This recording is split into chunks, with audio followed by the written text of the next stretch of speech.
আসসালামু আলাইকুম। আপনাদেরকে একটি হাদিস পড়ে শোনাচ্ছি।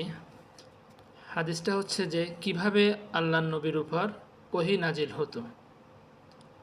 তো এই হাদিসটা আছে বুখারী শরীফের 2 নম্বর হাদিস।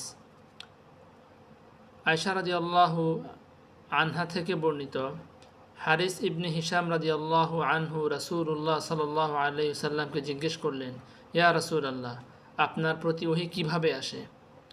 রাসূলুল্লাহ সাল্লাল্লাহু আলাইহি ওয়াসাল্লাম বললেন, কোনো কোনো সময় তা ঘণ্টা ধ্বনির ন্যায় আমার নিকট আসে, আর এটিই আমার উপর সবচাইতে কষ্টদায়ক হয়, এবং তা সমাপ্ত হতেই ফিরিস্তা যা বলেন আমি তা মুখস্থ করে নিই। আবার কখনও ফিরিস্তা মানুষের আকৃতিতে আমার সঙ্গে কথা বলেন, তিনি যা বলেন আমি তা মুখস্থ করে ফেলি। আয়েশা রাদিয়াল্লাহু আনহা বলেন, আমি প্রচণ্ড শীতের দিনে ওহী নাজিলরত অবস্থায় তাকে দেখেছি। ওহী শেষ হলেই তার কপাল থেকে ঘাম ঝরে পড়ে। এই হাদিস থেকে আমরা কয়েকটা জিনিস শিখতে পারলাম। 1 নম্বর হচ্ছে, ওহী যখন নাজিল হয় তখন একটা ঘণ্টা ধ্বনির মতো আওয়াজ হয়। আরেকটা জিনিস শিখতে পারলাম যে কখনো মানুষের আকৃতিতে তিনি আসতেন, অর্থাৎ জিবরাইল আলাইহিস সালাতু ওয়াস সালাম আসতেন, তখন তিনি ওহী নাজিল করতেন।